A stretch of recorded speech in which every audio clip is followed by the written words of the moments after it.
وبركاته. إن الحمد لله نحمده ونستعينه ونستغفره ونعوذ بالله من شرور أنفسنا ومن سيئات أعمالنا. من يهده الله فلا مضل له ومن يضلل فلا هادي له. أشهد أن لا إله إلا الله وحده لا شريك له وأشهد أن محمدا عبده ورسوله وبعد. Kita sampai ayat An-naru yu'raduna 'alaiha. Neraka itu ditampakkan kepada mereka. Siapa? Fir'aun dan alnya. Kan beliau sedang membahas al itu apa. Neraka ditampakkan kepada mereka, Fir'aun dan alnya, guduan wa asyiyah, setiap pagi dan petang. Salon tempat tinggal dia di akhirat nanti ditampakkan setiap pagi dan petang. Kayak apa rasanya? Ditampakkan salon tempat tinggalnya yang luar biasa dahsyat ngerinya. Kalau yang ditampakkan surga kenikmatan tentu berbahagia sekali. Antum dikasih video nih, nanti kamu dapat rumah megah seperti ini. Sekarang sedang berjalan tertatih-tatih, ya, terseok-seok, bahkan kukunya pada pecah misalnya. Diperlihatkan gambar video tempat yang sebentar lagi akan sampai. Insya Allah kita akan terhibur. Barangkali nggak berasa itu, lelah, capek, penat, kukunya pecah-pecah. Nah ini sebaliknya, sudah dalam keadaan timbul tenggelam, kayak apa sesak napasnya itu. Ditampakkan kepada mereka neraka setiap pagi dan petang.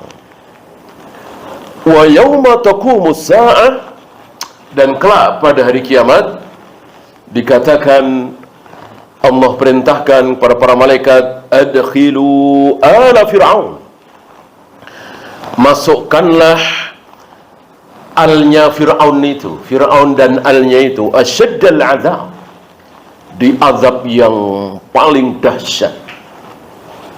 Tahulah kita di sini, al adalah pengikut yang mengikuti kelakuan Fir'aun, bukan istrinya. Istri keluarga bukan, jelas keluarga, ya kan? Tapi tidak masuk di situ. Istrinya kan jelas, Asia jelas beriman dan dijanjikan akan dibangunkan rumah di surga. Padahal istri Fir'aun. Ini menolak hujahnya Syiah bahwa pokoknya kalau kata al wa ala ali Muhammad pasti keluarga. Tertolak oleh ayat ini.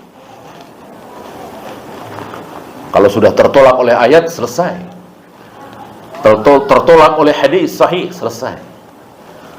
Tertolak dengan ucapan Imam Syafi'i, selesai enggak? Enggak. Emang kalau bertentangan dengan Imam Syafi'i pasti salah? Belum tentu. Emang kalau bertentangan dengan Imam Malik pasti salah? Belum tentu. Yang pasti salah adalah bertentangan dengan qala Allah wa qala Rasul.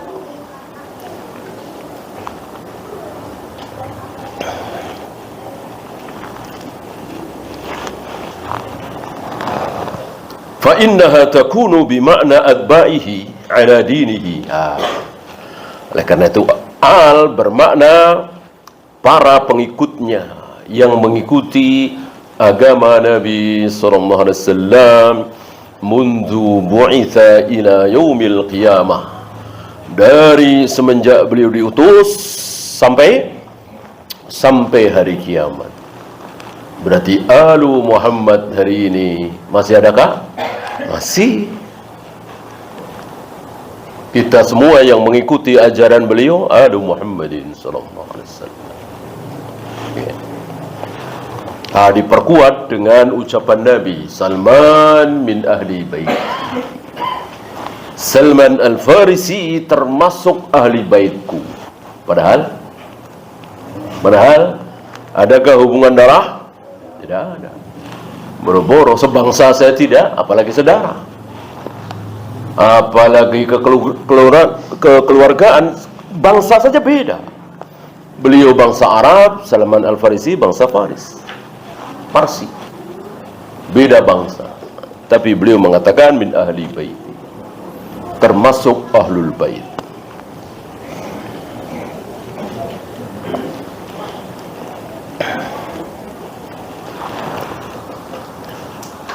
Amma idza qurinat bil atba', jika digabungkan dengan al-atba', para pengikut, seperti wa ala alihi wa atba'ihi, kepada alnya dan para pengikutnya, baru dia, karena pengikutnya disebut. Alnya siapa? Ya siapa lagi? Masuk pengikut dan pengikut.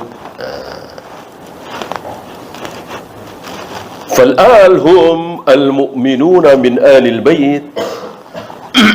Al-al yang dimaksud adalah orang-orang mukmin yang keluarga beliau kalau diikuti dengan atba'.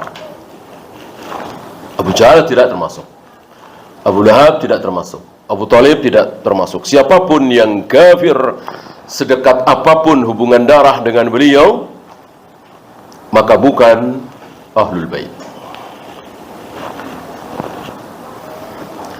Wa Syekhul Islam Ibn Taimiyah rahimahullah lam yadhkur al-atba' huna. Di sini Syekhul Islam, penulis kitab ini, bukan pensyarah ya, muallif, bukan syarih, tidak menyebut al-atba'. Beliau hanya mengatakan wa ala alihi wa sahbihi, dan untuk al beliau dan sahabat beliau. Maka jelas al di sini fanaqul aluhum atba'uhu ala dinihi. Siapapun yang mengikuti agama Nabi sallallahu alaihi wasallam, wa sahbuhu kullu man ijtama'a bin Nabi sallallahu alaihi wasallam. Sementara sahabat adalah siapapun yang berkumpul dengan Nabi, maksudnya pernah bertemu dengan Nabi walaupun seminggu. Habis itu Nabi wafat, atau habis itu dia pergi entah kemana, nggak pernah ketemu dengan Nabi lagi sampai Nabi wafat. Bahkan walaupun 3 hari, walaupun sehari, walaupun sesaat, 1 jam. Sahabat dia, iya. Karena bertemu dengan manusia termulia, ikut mulia. Bertemu dengan manusia termulia, ikut mulia, asal sama-sama beriman.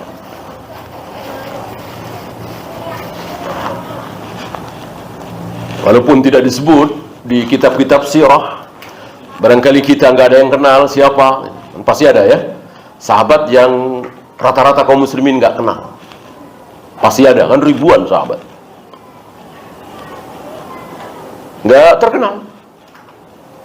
Sementara Imam Syafi'i, Imam Malik, Syekhul Islam Ibn Taimiyah luar biasa, masyhur kemana-mana.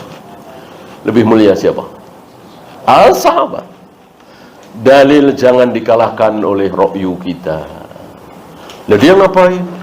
Orang cuma ketemu dengan Nabi 1 jam, habis itu nggak lama meninggal, nggak menorehkan sesuatu di sejarah, nggak membuat gebrakan apa-apa, nggak dakwah ke sana kemari. nggak jihad misalnya. Itu ro'yu, itu akal, itu pandangan. Sementara manusia termulia adalah para sahabat, itu merupakan dalil. Mana mungkin dalil dikalahkan oleh ro'yu. Kita wajib terus menggigit dengan gigi geraham untuk mendahulukan dalil di atas ro'yu siapapun.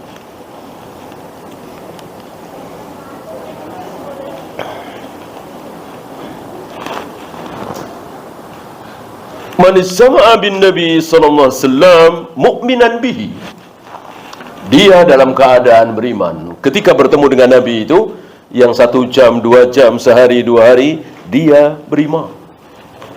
Kalau dia kafir, tidak. Walaupun akhirnya dia beriman. Ketika Nabi masih hidup, dia kafir. Saya tidak bisa mencontohkan ya. Mungkin ada. Ketika Nabi wafat, baru masuk Islam. Sahabat dia? Bukan. Masuk tabi'in. Atau belum pernah bertemu dengan Nabi. Ini ada beberapa ya, ada contohnya.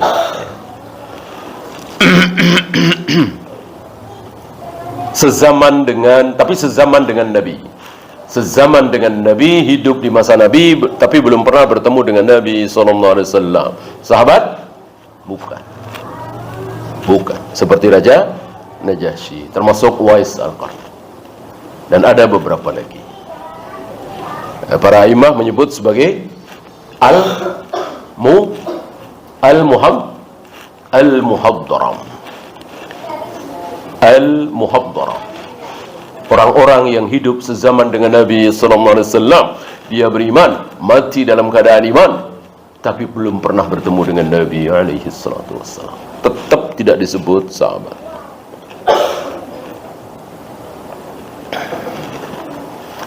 Wa mata ala dzalik, dan mati dalam keadaan beriman. Ini harus digarisbawahi. Jangan sampai kita terkecoh oleh ucapan orang-orang Syiah Rafidah membawakan hadis haud, yaitu ketika Nabi berada di telaga, beliau mengajak orang-orang yang beliau kenal waktu dulu di dunia dengan mengatakan ashabi, ashabi. Wahai para sahabatku, kemarilah minum air telagaku. Apa kata Allah? Mereka bukan sahabatmu ya Muhammad. Engkau tidak tahu apa yang mereka perbuat sepeninggalmu. Ya. Orang-orang Rafidah girang dengan hadis ini. Tuh, ya kan? Yang dekat dengan Nabi, yang ada di sekeliling Nabi, ternyata bukan sahabat, ternyata diusir dari telaga. Mulailah ngarang. Siapa mereka ini yang diusir ini? Oh, Abu Bakar, Umar, Utsman, Abu Hurairah, Aisyah. Mulai ngarang di situ. Padahal yang dimaksud di hadis itu, yang diusir dari Al-Haud itu siapa? Orang-orang yang dulu masuk Islam di hadapan Nabi, berjihad bersama Nabi, sholat di belakang Nabi, makan bareng Nabi. Tapi ketika Nabi wafat, mereka murtad, keluar dari Islam. Sahabat bukan? Ya bukan. Kan tadi wa mata ala dzalik. Syarat sahabat, dia mati dalam keadaan Islam. Dan itu kan udah tahu semua siapa. Orang-orang tahulah, para sahabat, para tabi'in tahu, jelas bukan Abu Bakar, jelas bukan Umar, jelas bukan Utsman, bukan Abu Hurairah, bukan Aisyah, bukan orang-orang yang dituduh oleh kaum Rafidah itu.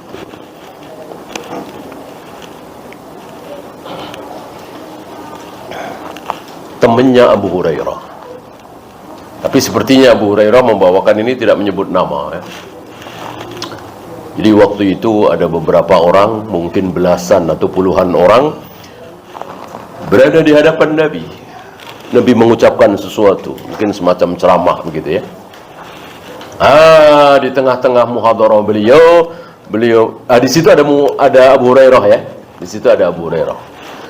Kan yang meriwayatkan hadis ini Abu Hurairah. Abu Hurairah hafalah satu persatu, mungkin cuma belasan orang ya. Di tengah-tengah muhadarah beliau, Nabi mengatakan, di antara kalian yang duduk di sini akan ada yang masuk neraka jahanam dengan gigi geraham sebesar gunung Uhud. Kita nggak bisa membayangkan bagaimana, memang badannya seberapa, ya kan? Lupa kita bahwa ada riwayat mengatakan bahwa manusia nanti di surga, manusia nanti di neraka, badannya akan dibesarkan. Badan kalau besar itu, kalau nikmat sekali, kalau sengsara sekali. Gitu. Kalau makan kan bisa banyak, gitu kan? Wadahnya gede, ya, tangkinya gede. Kalau disiksa, ya luar biasa. Sakitnya. Coba kalau badan cuman sedikit, ya, sekepal misalnya, ya cuman segitu sakit. Kalau badannya semakin besar kan dari ujung ke ujung, lebar gitu. Di sini disiksa, di sini disiksa. Ya. Ada riwayat sebesar Nabi Adam. Nanti manusia di surga, di neraka, besar fisiknya seperti Nabi Adam. Situna dira'an, 60 hasta. Mungkin bisa 30-40 meter.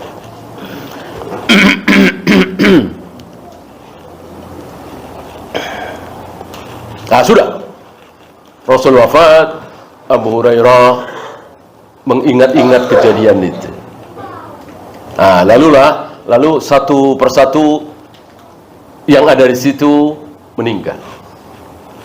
Abu Hurairah melihat si A meninggal dalam keadaan baik, si B meninggal dalam keadaan jihad, si C meninggal dalam keadaan bagus, si C, si D, si E yang sebelah situ terus Abu Hurairah kan apa? Sampai tinggal 2 orang, Abu Hurairah dan orang itu. Mulailah ketakutan Abu Hurairah. Jangan-jangan saya. Walillahilham, temannya Abu Hurairah yang satu itu akhirnya bergabung dengan Musailamah Al-Kadzdzab, yang mengaku nabi dalam perang Yamamah. Mati di situ. Legalah Abu Hurairah, mudah-mudahan bukan saya. Ya. Itu contohnya. Bersama Nabi, duduk di majelis Nabi, jihad, tapi akhirnya murtad. Sahabat? Ya bukan. Sekali lagi, syarat sahabat dia mati dalam keadaan muslim.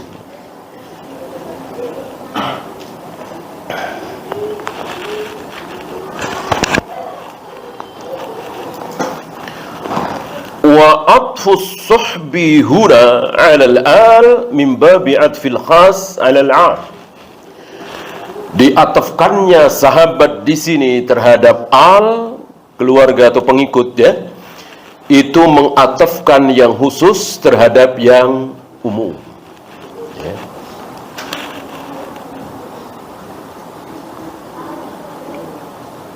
Tanazzalul malaikatu war ruh.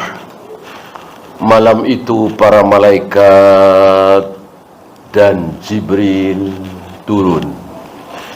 Padahal Jibril malaikat bukan? Malaikat.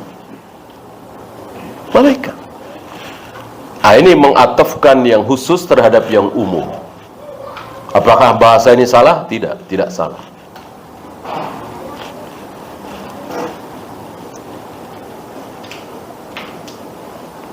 Menunjukkan keutamaan Jibril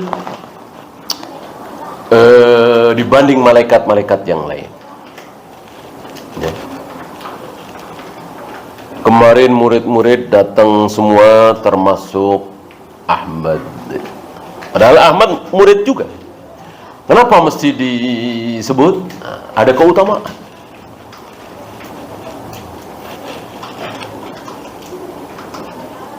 Lianna suhbata akhassu min mutlaqil ittiba'. Karena sahabat itu lebih khusus daripada pengikut. Sahabat pasti pengikut, pengikut belum tentu sahabat. Kita semua insyaAllah ingin jadi pengikut Nabi SAW. Tapi bisakah kita jadi sahabat? Tentu tidak bisa. Adapun sahabat otomatis pengikut Nabi SAW. Ya. Kemudian wa qauluhu wa sallama tasliman mazidan. Dan berikanlah salam tasliman. Maf'ul mutlaq. Kaidah bahasa yang tidak ada di bahasa kita.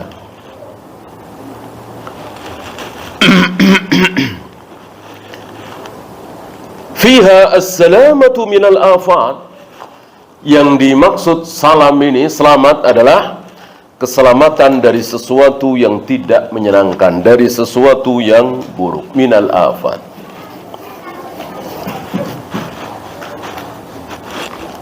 Wa fis salati husulul khairat. Adapun salawat itu mendatangkan kebaikan. Kalau ada yang nanya apa salawat dan salam? Salawat kebaikan, salam keburukan, tapi terhindar dari keburukan. Salawat mendapatkan kebaikan, salam terhindar dari keburukan. Ya. Bedanya salawat dan salam. Fajama'a al-muallifu fi hadhihi as-sighati baina su'alillahi an yuhaqqiqa li nabiyhi al-khairat wa an yazila anhu al-afat. Di sini muallif Syekhul Islam menggabungkan antara dua kebaikan. Apa? Kebaikan mendapatkan sesuatu yang baik tentunya, dan kebaikan terhindar dari segala keburukan. Ya. Kan gak enak juga, kaya juga, sukses juga, terkenal juga, soleh juga, sakit-sakitan juga. Gak enak kan?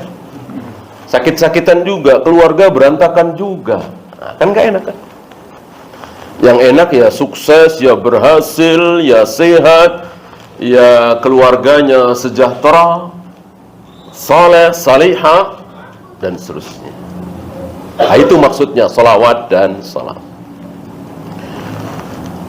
Wa kadzalika man ittaba'ahu, begitu pula siapapun yang mengikuti beliau akan mendapatkan dua anugerah.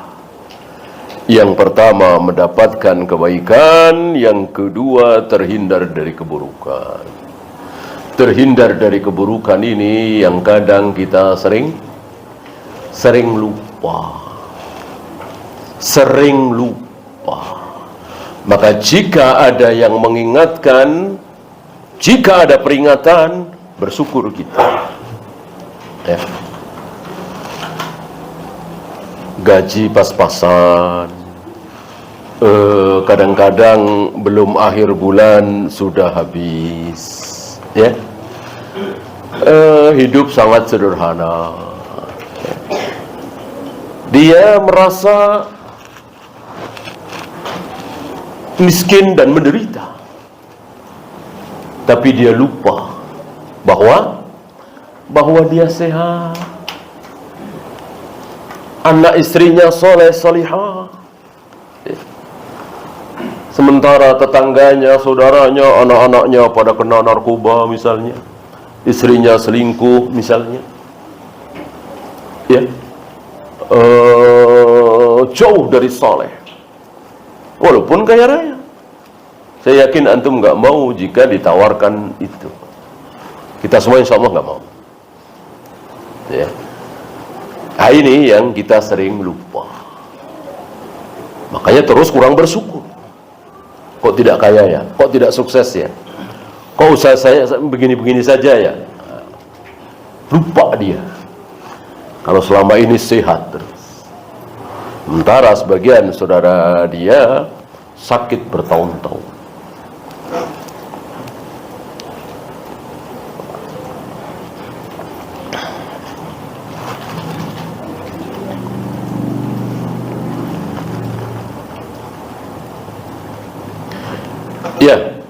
Kemudian beliau membahas tentang Rasul. War-rasulu 'inda ahli al-'ilmi man uhiya ilaihi bi syar'in wa umira bi tablighihi. Rasul adalah siapapun yang mendapatkan wahyu, dan wahyunya itu berupa apa? Berupa syariat.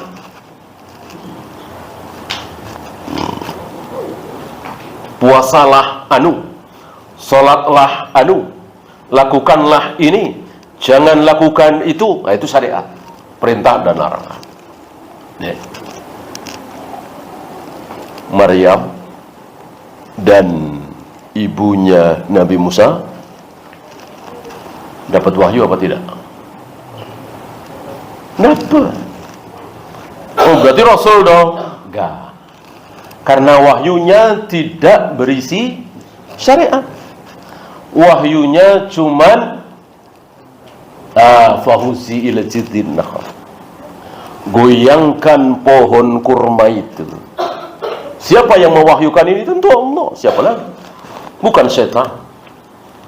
Jibril tentu dari Allah, kan? Nggak mungkin Jibril ngarang sendiri. Ya tentu lewat Jibril. Atau digerakkan hati Maryam. Ya.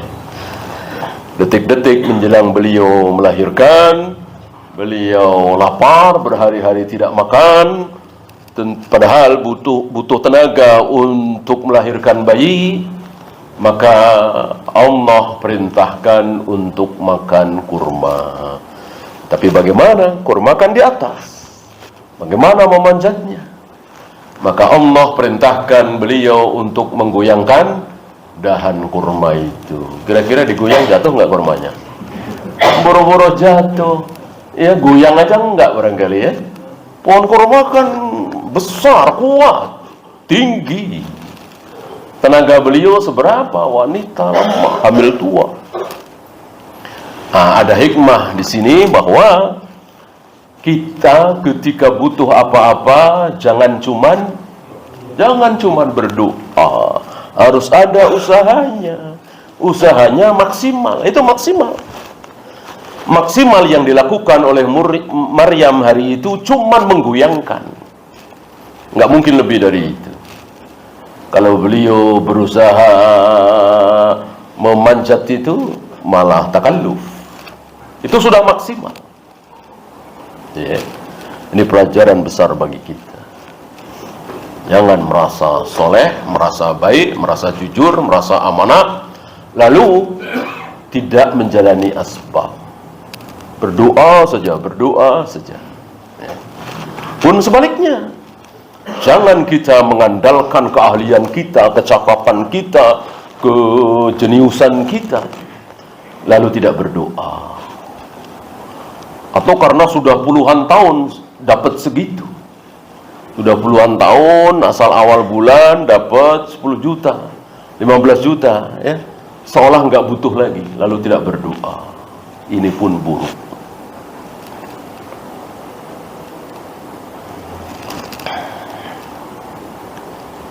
Nah, termasuk ibunya Nabi Musa alaihi salatu wassalam.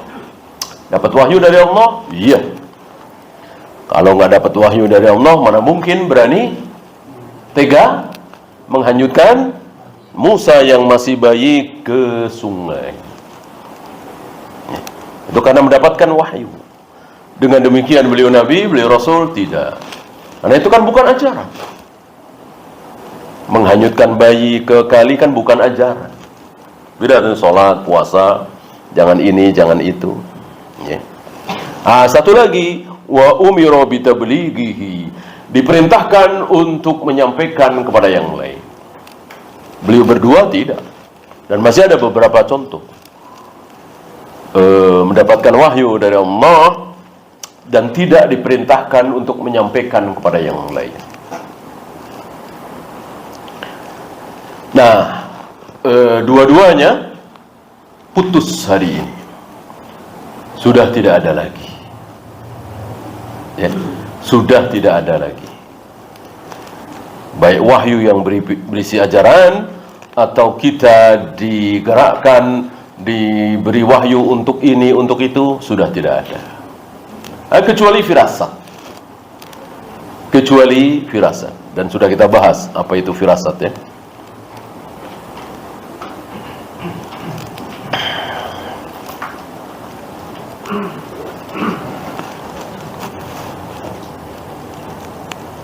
Apa bedanya dengan Rasul? Dan Nabi sallallahu alaihi wasallam, Nabi apa Rasul? Dua-duanya. Dua-duanya, Nabi juga, Rasul juga. Rasul juga, Nabi juga. Rasul pasti Nabi, Nabi belum tentu Rasul. Apakah ketika beliau diutus dengan didatangi oleh Jibril kali pertama di Gua Hira langsung jadi Rasul? Jawabnya tidak. Tidak, ini pendapat beliau ya. Saya ikuti pendapat beliau. Tidak. Ketika beliau mendapatkan wahyu pertama di Gua Hira, dipeluk oleh Jibril, Iqra ma ana biqari dan seterusnya, beliau belum jadi Rasul. Baru Nabi. Saya bacakan. Wa qad nubbi'a sallallahu alaihi wasallam bi Iqra bismi rabbikal ladzi khalaq. Khalaqal insana min 'alaq dan seterusnya. Wa ursila bil, dan beliau akhirnya menjadi Rasul ketika turun surat Al-Muddathir. Wa ursila bil Muddathir.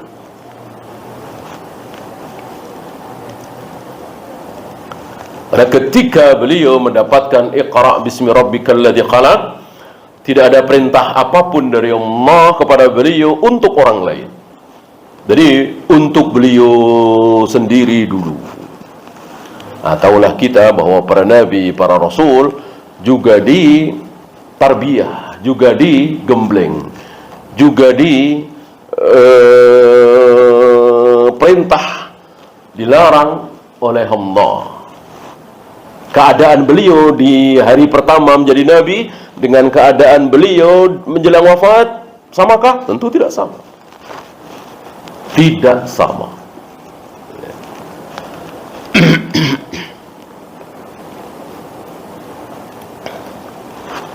Bahkan setahun, 2 tahun beliau jadi nabi, jadi rasul.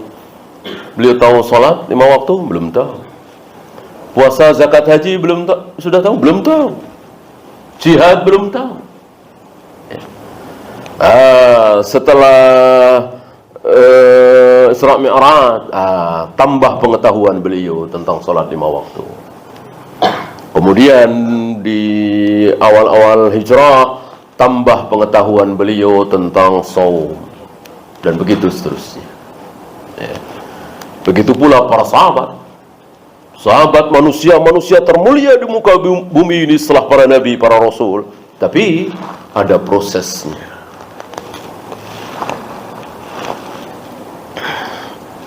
Tidak mungkin seorang sahabat begitu baca syahadat di hadapan nabi langsung menjadi manusia termulia. Gimana termulia? Abu Sufyan masuk Islam, apa? Masih ingat? Iya, terpaksa, kata beliau sendiri. Gimana mulia? Setelah itu duduk di majelis Nabi, mendengarkan nasihat Nabi, bagaimana tentang surga, tentang neraka, bagaimana busuknya dunia ini, bangkainya dunia ini. Lalu beliau menjadi baik, menjadi soleh, masuk ke umuman surat At-Taubah itu. Radhiyallahu anhum radu'an wa adalahum jannah. Allah ridho kepada mereka, mereka ridho kepada Allah. Allah jamin mereka semua masuk surga, dijamin ampun. Setelah melewati proses. Kalau melihat prosesnya ini, perjalanan prosesnya ini, tentu banyak sekali sahabat itu yang keliru, yang salah. Bayangkan Nabi sedang khutbah Jumat, ditinggal keluar, ya. Sebrengsek-brengseknya seorang muslim hari ini, saya kira nggak ada begitu ya. lagi Jumatan, di luar ada tukang apa gitu ya, bawa dagangan, pada keluar ngerubutin dagangan. Saya kira sebrengsek-brengseknya seorang muslim nggak akan begitu ya. Ustadznya lagi ceramah, ditinggal. Itu para sahabat begitu. Iya kan? Al-Quran saksinya, surat Al-Jumu'ah. Itu kan sahabat. Kenapa? Sedang proses menuju baik. Kalau Syiah Rafidhah ini dicaci maki. Ini sahabat kelakuannya begini nih. Gitu. Kalau Rafidhah tidak melihat itu sebagai proses, pokoknya buruk. Gitu. Bagaimana setelah itu mereka bertaubat? Ketika ditegur oleh Allah di ayat berikutnya, langsung taubat. Jadi betul-betul para sahabat itu gimana ya? Pokoknya ini nggak haram gitu. Ya belum haram waktu itu. Pokoknya yang ini boleh kok. Sahabat yang minum khamr sedikit apa banyak? Banyak. Ya nggak masalah. Orang belum haram. Gitu. Jadi prinsip sahabat ini mestinya kita pegang dulu ya. Yang penting halal. Ini halal begini. Ya. Nyari untung banyak, halal ini. Nyari untung dikit tapi pakai bohong, ini haram. Ya. Jadi patokannya halal, haram, haram, halal. Nah, itu para sahabat awalnya seperti itu. Selagi belum dilarang.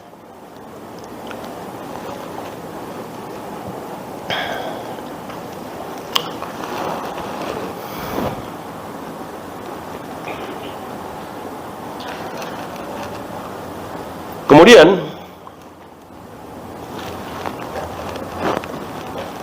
kita nggak ada soal jawab ya. Kalau ada pertanyaan langsung aja. Amma ba'du, beliau membahas sedikit tentang amma ba'du. Ada hukum khusus tentang amma ba'du. Ada beberapa riwayat hadis tentang amma ba'du. Dan yang memulai siapa? Rasulullah sallallahu alaihi wasallam. Yang pertama kan amma ba'du adalah Rasulullah sallallahu alaihi wasallam. Maka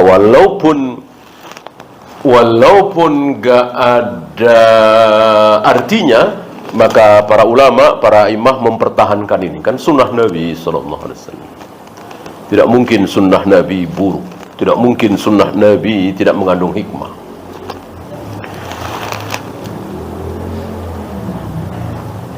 فهذا اعتقاد الفرقة الناجية المنصورة إلى قيام الساعة. Inilah i'tiqad. I'tiqad tidak berupa salat, tidak berupa saum, tidak berupa zakat, rukuk, sujud, sedekah. Itu semua di luar i'tiqad. I'tiqad ada di hati. I'tiqad keyakinan.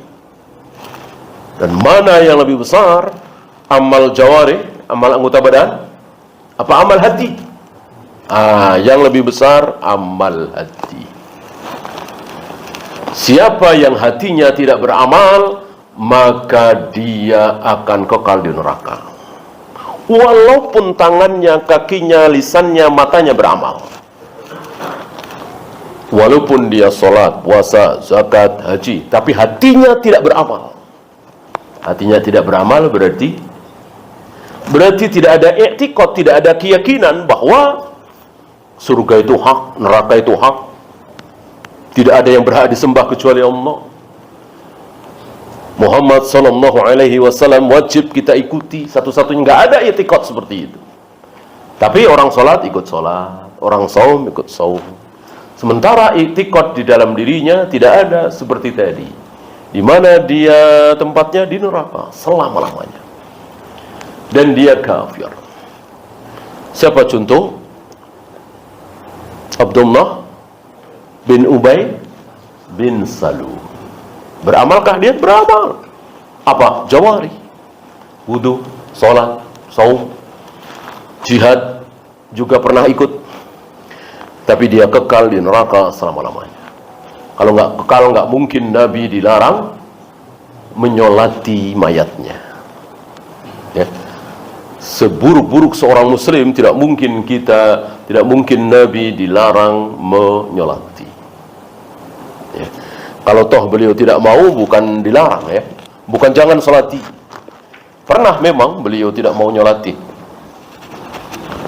tapi beliau mengatakan, sholati oleh kalian, aku nggak mau, karena masih punya hutang. Agar menjadi pelajaran bagi kaum muslimin, jangan mudah-mudah berhutang.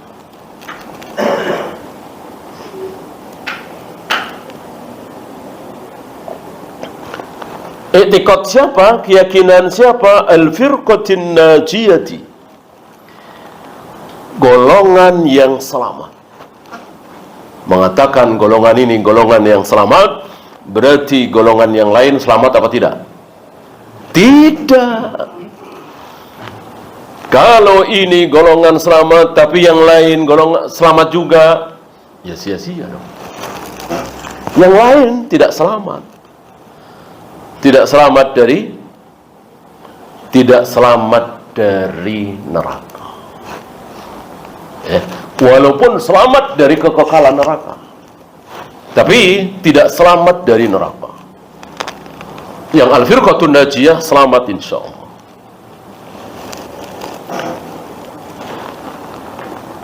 Al-mansurati, yang ditolong.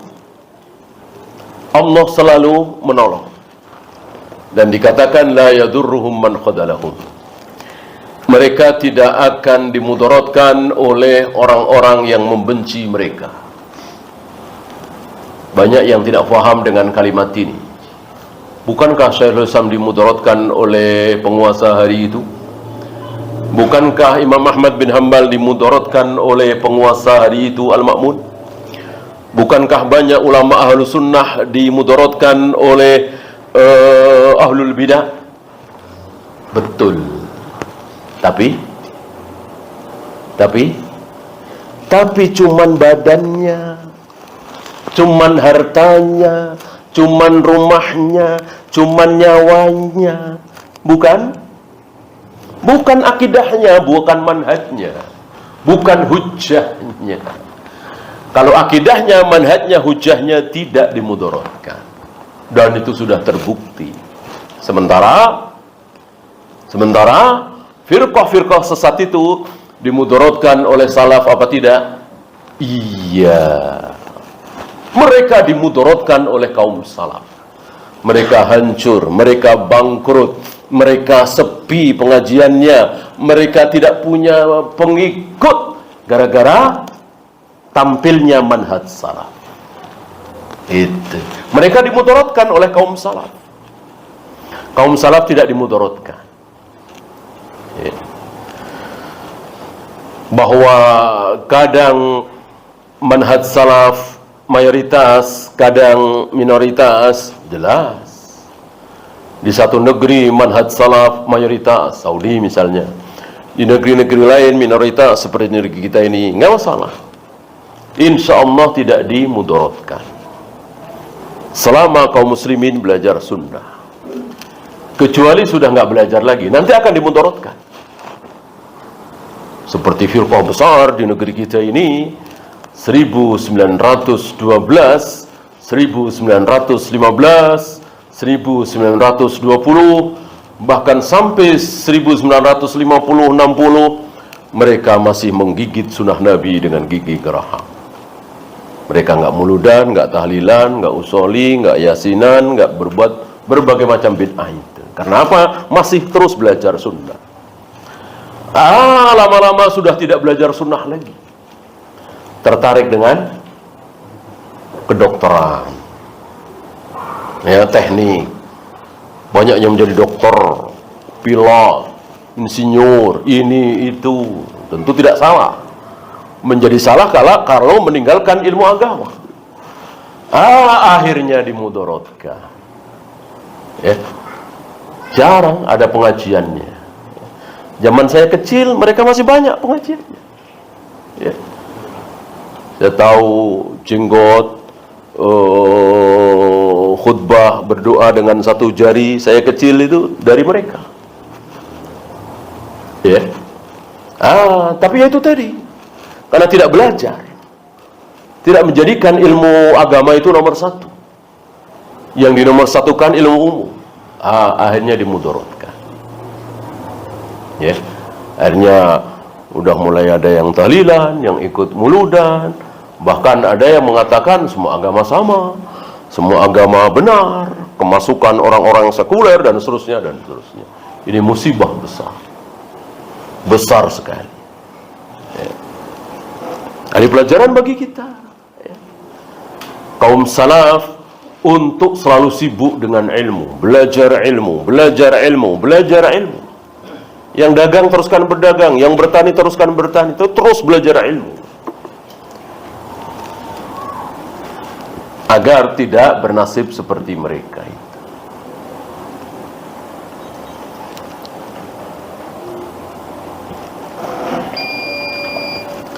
Ya, waktu habis, kita akhiri. Subhanakallahumma bihamdika asyhadu an la ilaha illa anta astaghfiruka wa atubu ilaik.